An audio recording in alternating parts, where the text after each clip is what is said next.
Nós estamos agora em outubro, temos o Outubro Cor-de-Rosa, que simboliza tanto a prevenção do câncer de mama. Vai ser um pedacinho do nosso programa, porque, na verdade, o câncer, realmente, ele é uma patologia que atinge muitas mulheres, mas você sabia que são as doenças cardiovasculares que mais matam as mulheres? Esse é o tema hoje do Mais Saúde, que recebe a doutora Neuza Lopes, colega da cardiogeriatria lá do INCOR do ROC, e que é professora doutora pela Universidade de Medicina da USP, Faculdade de Medicina da USP, aqui de São Paulo. Neuza, prazer em tê-la conosco. E você está aí com o símbolo do câncer de mama, da prevenção, importantíssimo, indiscutível. Mas muitas mulheres ainda ficam surpresas por saber que, na verdade, são as doenças cardiovasculares que mais as matam. Boa tarde a todos, né? Boa tarde, telespectadores. Muito obrigada pelo convite, é um prazer estar aqui com você. Obrigada. Bom, não só elas ficam surpresas, elas não sabem, que ainda é o pior, né? Porque quando você sabe, você ainda faz alguma coisa. Então, isso precisa ser realmente divulgado, né? E é uma questão de educação, né? E faz parte da prevenção. É ainda a principal causa de mortalidade, a doença cardiovascular é a principal causa de mortalidade nas mulheres, no Brasil e no mundo também. Mas no Brasil especificamente é a principal causa, principalmente acidente vascular encefálico e infartos, também infarto agudo do miocárdio.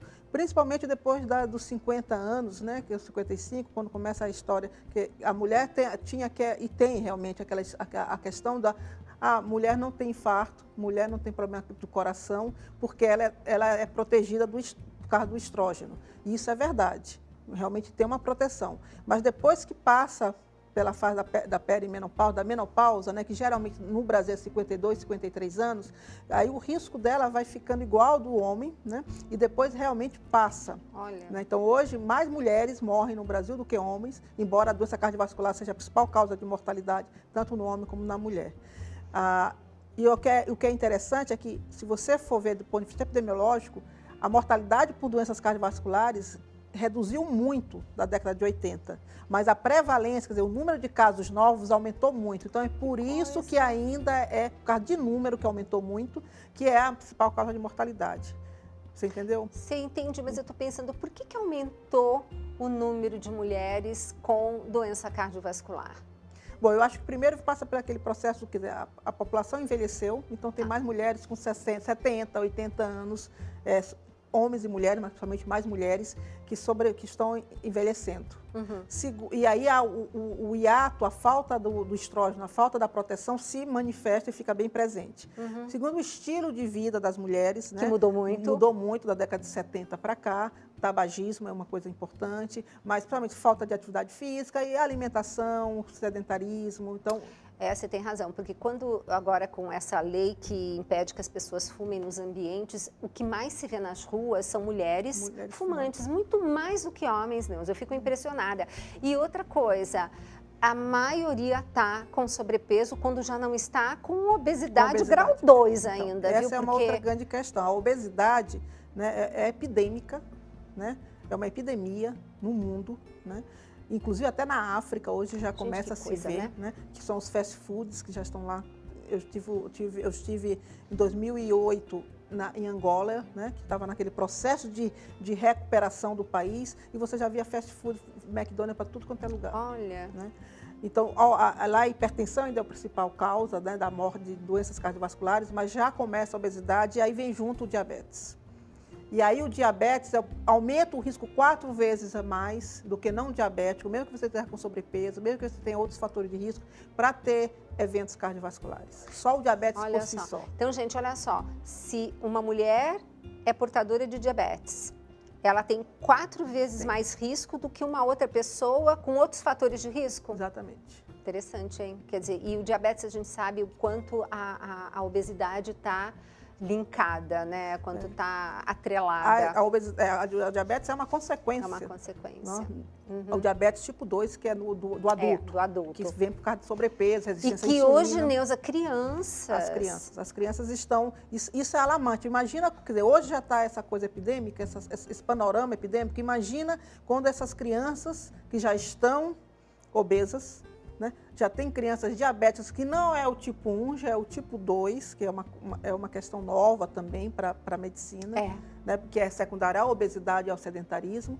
Quando elas tiverem 40 anos. Não. Hoje, quer dizer, hoje o infarto, né, tá acometendo 50, 60 anos. Essa geração que está obesa com 5, 10 anos, ninguém sabe como é que eles vão estar aos 40. Olha, tem um estudo mostrando que crianças de 5 anos para baixo têm expectativa de vida menor que os pais. Gente, isso é na contramão de tudo, né? E Neuza, o que eu tenho notado, o que está me deixando assim, literalmente alarmada, não sei se você teve essa oportunidade, outro dia eu fui no metrô, eu vi um banco para obeso. Não que não deva dar condições para quem está obeso, mas de repente eu fui fazer uma palestra lá nas edições Loara, tinha uma cadeira desse tamanho, eu falei, o que é isso? Eu falei assim, é para obeso. Então, eu não sei se esse espaço que está se dando não está facilitando ou fazendo com que as pessoas fiquem cada vez mais obesas, eu não sei. Eu acho que isso é complexo. Complexo. Porque eu acho que ele tem que ter toda a política e a prevenção, e tem que ser desde as escolas, que é o papel fundamental, né? Porque casa você não educa mais, é na escola, né? Porque pai não tem tempo para educar, pai e mãe, né? Então é papel da escola, de alimentação Passou saudável, eles, né? Mas eles também... isso é uma realidade, a obesidade. Então, eles vão ter que ter direitos também. Exato. De mobilidade. Exato. Né? Então, exato. Isso, eu acho que tem que ir tem que ir nas duas linhas. Tem razão, tem razão. E, Neuza, por que aqui no Brasil a mulher tem mais acidente vascular cerebral? Então, por causa da hipertensão. Então, hipertensão, que é a assassina silenciosa, né? É a principal causa de acidente vascular. E como que a mulher, ela pode ir em busca dessa prevenção? Porque todas essas... Olha, é um estudo muito interessante, que é o Interheart, que foi um estudo do mundo inteiro de tentar mapear os fatores de risco. E aqui o Interheart Brasil são 7 principais fatores de risco que, se você preveníveis, e que se você controlasse, né, porque tem outros fatores, o próprio genético, tem história familiar, etc., que você faz tudo direitinho e está lá a doença. Mas se você não fizesse tudo direitinho, você já estaria morto numa progressão muito grande da doença. Então não é isso dizer, não vou fazer porque é genético, não é isso não. Mas tem 7 fatores. É o tabagismo, que ainda, infelizmente, ainda é prevalente, principalmente em meninas jovens, não sei porque que elas estão fumando tanto, mas estão, né? Sedentarismo, obesidade, né? Colesterol alto, né? Diabetes, né? E a questão dos psicossociais, depressão, né? Que está muito frequente. Depressão leva à obesidade, a você não ter pique para fazer atividade física, e a própria depressão causa uma reação inflamatória sistêmica que favorece a doença coronariana, é uma doença inflamatória, né? E também a obesidade, então é um ciclo vicioso. Mas todos, você vê, tabagismo, hipertensão, sedentarismo, colesterol, tudo isso é atividade física e uma dieta saudável. Exatamente, né? Exatamente. Isso é um estilo de vida, né? É um estilo de vida. Quer dizer... E seriam evitáveis. Exato. E isso se passa como? Prevenção. Prevenção, tem que ter propaganda, tem que ter... Programas como esses, na escola, né? E olha, essa questão... Lógico, quanto mais cedo começar, melhor, porque eles vão ser essas crianças que entram num estilo de vida saudável, eles vão ser multiplicadores. Mas qualquer idade você tem que ter a prevenção e a educação. E nunca é tarde, né, E nunca Neuza? é tarde, independente da idade. Tá. Então, gente, ó, é por isso que o programa Mais Saúde existe, dentre outras coisas, porque a gente fala tanto a mesma coisa, Neuza, que às vezes eu digo assim, o telespectador vem enjoar de mim, porque é aquela ladainha. Mas eu lembro de Nossa Senhora, que também fica o tempo todo falando a mesma coisa para ver se a gente aprende. Então, quem sabe o programa Mais Saúde também vai chegar nessa meta. Mas programas como esse só são possíveis graças à sua generosidade.